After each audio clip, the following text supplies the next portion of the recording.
Halo teman-teman, kali ini aku akan menjelaskan kepada kalian semua mengenai bagaimana caranya untuk perancangan test band dan simulasi pada modul Piranti Terprogram kali ini.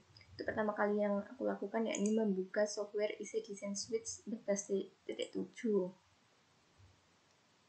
Kemudian kita akan membuat file VHDL untuk rangkaian pertama, yaitu rangkaian counter dengan cara klik New Project, kemudian beri nama projectnya, kemudian klik Next. Pada kolom ini menjelaskan mengenai project setting, di mana hardware spesifikasi dari hardware FPGA yang nantinya akan kita upload dengan source code yang kita buat pada demo kali ini. Setelah disesuaikan dengan hardware yang ada, kemudian klik Next, kemudian klik Finish pada kolom Project Summary. Nah, kita akan membuat file VHDL dari counter dengan cara klik kanan, kemudian New Source, pilih VHDL modul, kemudian beri nama, tentukan tempatnya,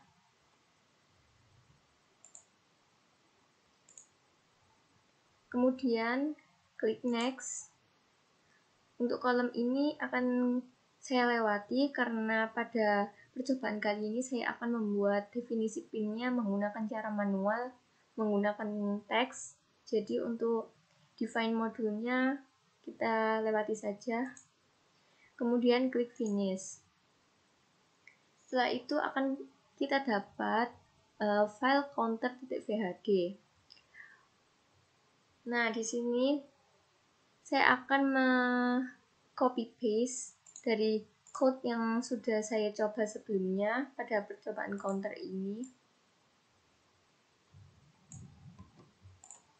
agar lebih cepat, karena sebelumnya saya sudah mencoba untuk melakukan percobaan ini. Setelah itu kita save, kemudian kita cek dulu sintaknya dengan cara klik kanan pada cek sintak, kemudian klik run, maka akan terjadi proses running cek sintak. Nah, jika cek sintaknya sudah berhasil, maka akan ada tanda centang hijau di sebelahnya. Setelah ini, kita akan membuat file untuk test band-nya. Yang pertama kali dilakukan yakni memindahkan view dari implementation ke simulation. Kemudian buat file untuk test band dari counter dengan cara klik kanan, kemudian new source, pilih VHDL test band, beri nama,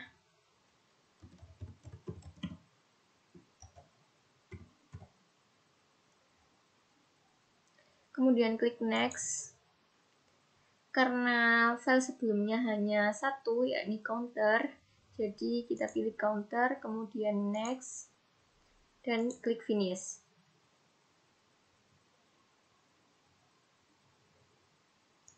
Nah, di sini adalah generic source code yang akan kita buat.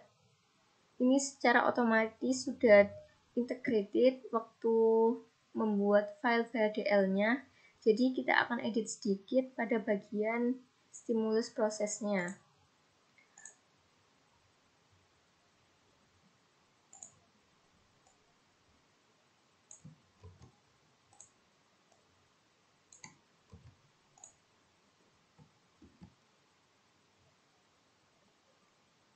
Setelah itu, kita akan mengecek sintak pada file counter test band kali ini dengan cara klik kanan pada behavioral, cek sintak, kemudian run. Setelah itu klik kanan pada simulate behavioral model dan juga klik run. Maka akan secara otomatis nantinya kita akan mendapatkan tampilan mengenai hasil dari file testbench yang saya buat. Nah, untuk bisa melihat keseluruhan sinyalnya, kita klik zoom to full view. Sudah terlihat, tapi sinyalnya kecil banget. Kita bisa mengaturnya dengan cara zoom in.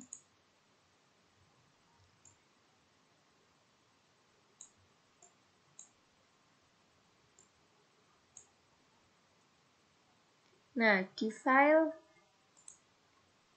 testbench ini menjelaskan bahwa port yang digunakan antara lain clock sebagai input, reset input, counter enable sebagai input, dan counter out sebagai output. Kemudian,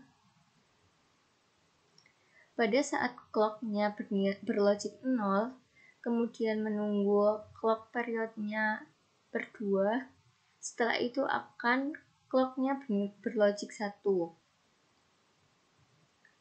Pada stimulus proses yang saya edit sebelumnya, ketika reset bernilai 1, kemudian menunggu atau delay-nya 100 nanosecond, maka setelah 100 nanosecond, reset akan berubah dari logic 1 ke logic 0. Kemudian setelah reset berlogic 0, 10 clock kemudian, maka counter enable-nya akan bernilai 1. Mari kita lihat di hasil dari. Nah, pada saat pertama kali menjelaskan bahwa resetnya akan bernilai 1 selama 100 nanosecond. Reset akan bernilai 1 selama 100 nanosecond. Kemudian dia akan berlogik 0 setelah 100 nanosecond. Setelah itu, setelah 10 clock, maka counter outputnya akan muncul. 10 clock, 1, 2, 3, 4, 5, 6, 7, 8, 9, 10. Counter clock-nya bernilai 1. Untuk counter out, nah, ini kan sudah ada nilainya. Kita bedakan dengan cara klik kanan pada counter out, kemudian sinyalnya kita ubah menjadi unsigned decimal agar kita mengetahui berapa nilainya. Jika ingin tampilan yang lebih menarik, maka bisa diedit dengan cara mengubah warna sinyalnya. Kali ini saya akan memberi warnanya merah. Jadi, untuk sinyal yang warna hijau adalah sinyal input, untuk sinyal yang warna merah adalah sinyal output. Nah, begitu untuk source code dari testbench yang pertama dan juga simulasinya. Kemudian setelah ini, saya akan membuat source code untuk testbench kedua. Di sini saya sudah membuat code-nya, hanya saja tinggal mengkopinya. Untuk di code generic code kali ini, saya akan menambahkan komen agar kita mengetahui apabila terjadi error. Di manakah letak error itu? Setelah kita simpan, kita cek lagi sintaknya seperti cara yang sebelumnya. Kemudian kita simulasikan. Oh ya, jangan lupa ditutup dahulu dengan file, klik exit. Karena kalau tidak begini, maka file simulasi yang baru tidak bisa ditampilkan. Simulate, klik run. Kita tunggu sampai muncul sinyal simulasinya.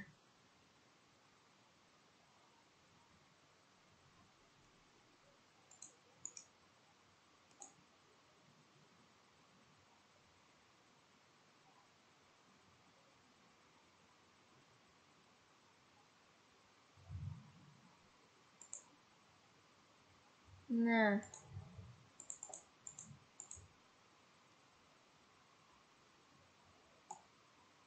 di sini sudah terlihat sebelumnya kan tampilan namanya itu sudah berbeda karena pada file test bench yang kedua kali ini kita fokusnya untuk bisa melihat di sini komennya apakah ada error atau tidak dari test bench yang sudah kita buat. Di sini menjelaskan bahwa test bench konternya complete successfully. Jadi file untuk test bench yang kedua ini sudah sukses untuk dilakukan. Mari coba kita lihat bagaimana code-nya. Untuk yang bagian awal itu sama, hanya saja yang membedakan pada saat ini. Untuk nama clock akan ditampilkan take clock, dan reset, take clear, count enable, take count, dan count out itu tegi. Jadi tampilan ini itu berdasarkan dari code yang ini. Kemudian untuk nilai clock akan berlogik 0 selama 5 nanosecond, kemudian akan berubah menjadi logik 1 selama waktunya 5 nanosecond.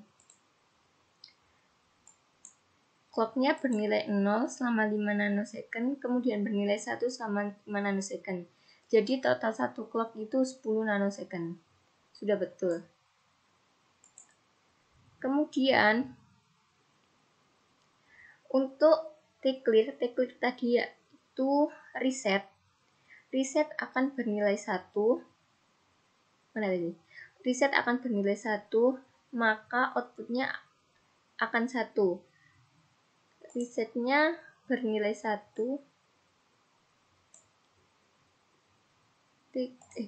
Mohon maaf, untuk take count-nya itu ternyata counter enable-nya juga 1. Counter enable-nya juga 1. Jika resetnya 1, maka counter enable-nya 1. Kemudian counter out itu sinyalnya bernama THI. Kita bedakan aja dengan cara memodifikasi sinyalnya. Klik kanan, kemudian kita ubah warnanya menjadi pink. Jadi yang warna hijau ini sinyal input, sedangkan yang warna pink ini sinyal output. Untuk memudahkan untuk menganalisa. Jadi kita ubah sinyalnya. Oh iya, kita ubah juga bentuk tampilan angkanya, maksud saya menggunakan unsigned decimal. Jadi akan tahu counternya akan mulai jalan dari 0, 1, 2, 3, 4 terus. Kemudian setelah mencapai 15, maka counternya akan kembali ke 0 lagi. Begitupun seterusnya. Kita lanjutkan untuk menganalisa dari source code yang dibuat. Kemudian setelah menunggu 20 nanosecond, maka take clear tadi reset akan bernilai 0. Setelah 20 nanosecond, resetnya akan bernilai 0. Nah, ini resetnya yang tadinya 1, kemudian bernilai 0. Setelah itu, untuk test case pertama, delaynya 10 nanosecond, kemudian nilai pada THI atau count out itu akan bernilai 1. Jika benar,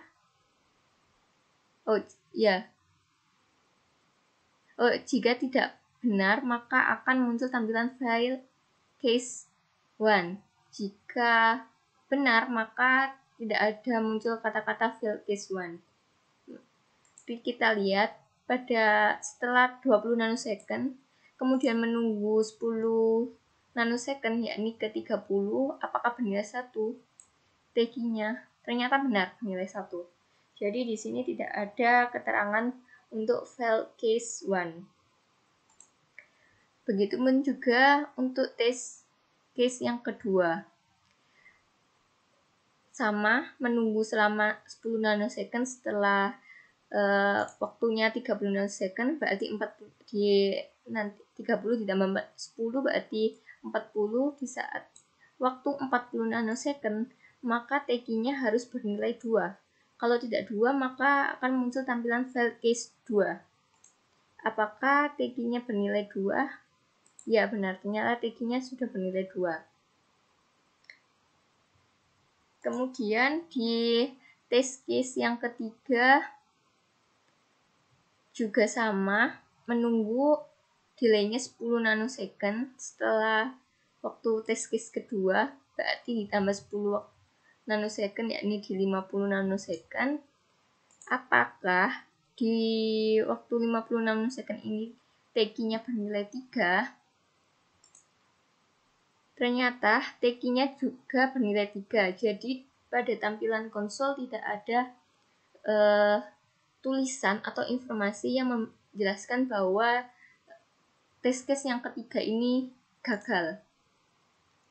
Untuk test case yang keempat masih sama seperti test case 1-3, yakni menambah 10 nanosecond setelah waktunya test case ketiga. Pada test case keempat ini, T-key akan bernilai 4. Jika tidak bernilai 4, maka muncul tulisan failed case 4. Nah, di sini T-key sudah bernilai 4, jadi di konsol tidak ada informasi yang menunjukkan bahwa test case keempat ini tidak berhasil dilakukan. Untuk test case yang kelima ini cukup berbeda karena delay-nya 200 nanosecond. Jadi, setelah waktu test case keempat yakni 60 nanosecond, kita tambah 200 nanosecond yakni di 260. Nah, di 260 ini T-key-nya T-clear tadi adalah reset, akan bernilai 1 di waktu 260. Nah, T-clear reset akan bernilai 1, kemudian menunggu selama 10 nanosecond. Jadi resetnya akan bernilai 1 selama 10 nanosecond. Setelah itu T-key-nya akan bernilai 0. T-key akan bernilai 0. Benar. Untuk T-key bernilai 0. Begitu untuk test band kali ini. Jadi untuk kesimpulannya, jika errornya sama dengan 0, maka akan muncul notifikasi text test band counter complete successfully. Jika tidak, maka ada notifikasi something wrong and try again. Karena pada test band yang saya lakukan ini terdapat informasi bahwa test bandnya sudah berhasil dilakukan, maka tidak ada error di test band untuk rangkaian counter yang pertama ini. Kemudian kita tutup rangkaian counternya.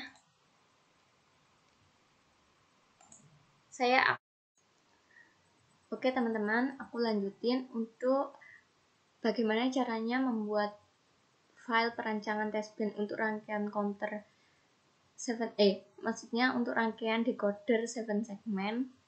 Untuk caranya sama aja dengan rangkaian counter yang sebelumnya, hanya saja file VHDL-nya menggunakan file VHDL dari decoder 7 segmen yang udah dibuat di percobaan pertama.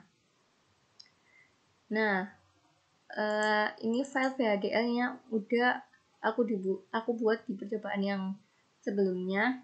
Kali ini aku akan lanjutkan langkah berikutnya untuk perancangan test band-nya dan juga simulasi. Pertama kali yang harus dilakukan yakni mengubah view dari implementation ke simulation.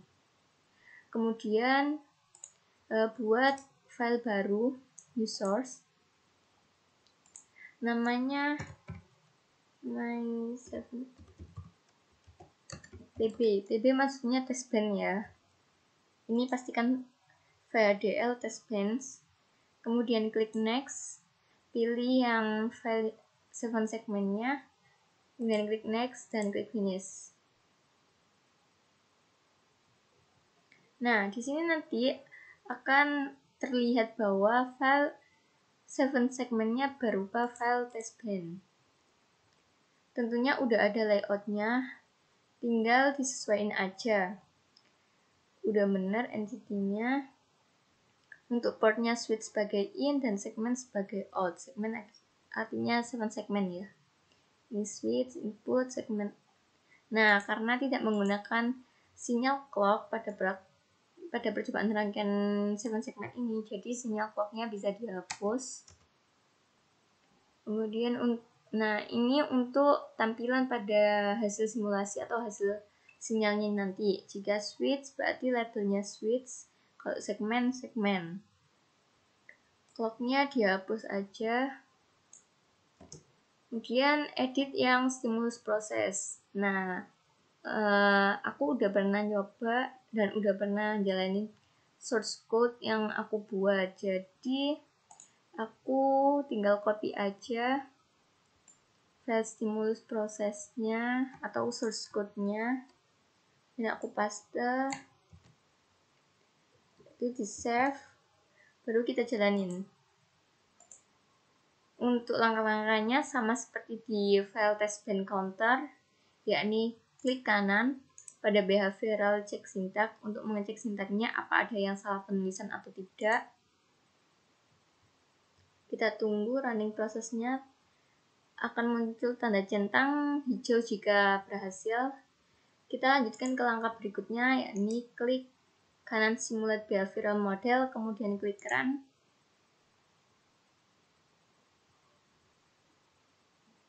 Nah, secara otomatis akan muncul tampilan sinyalnya. Nah, di sini sinyal switch sebagai input dan segmen sebagai output. Untuk lebih menarik tampilannya, saya modifikasi dengan mengubah warna sinyalnya menjadi warna biru untuk output. Nah, kan kalau gini jadinya tampilannya terlalu besar, jadi klik zoom to full view untuk melihat keseluruhannya. Terlihat bahwa sudah terdapat nilainya. Nilai-nilainya apakah sudah benar, kita cek satu persatu. Kita samakan dengan file VHD-nya.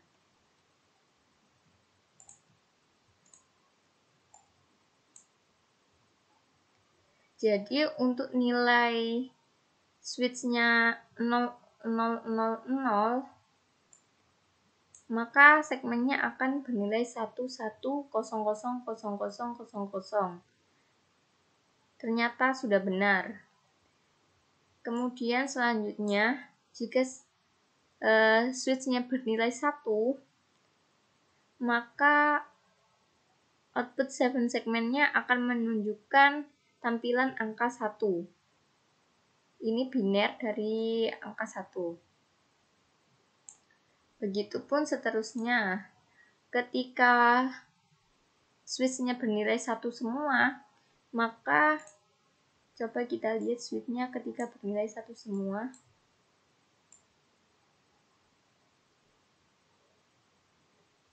Nah, ini. Ketika bernilai 1 semua, maka outputnya akan bernilai ini 10001110. Ternyata sudah benar. Nah, ketika udah di switch-nya bernilai 1111, maka switch-nya akan kembali lagi ke nilai 0000. Begitupun seterusnya.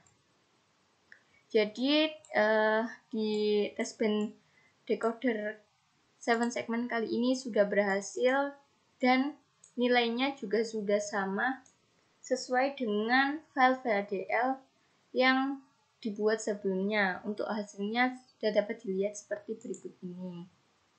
Terima kasih untuk teman-teman yang udah menyaksikan video aku kali ini. Untuk kritik dan sarannya bisa membantu aku untuk meningkatkan atau memperbaiki dari video atau kesalahan-kesalahan di video kali ini untuk jadi yang lebih baik. Terima kasih atas kesempatannya untuk menonton dan sampai jumpa di video berikutnya.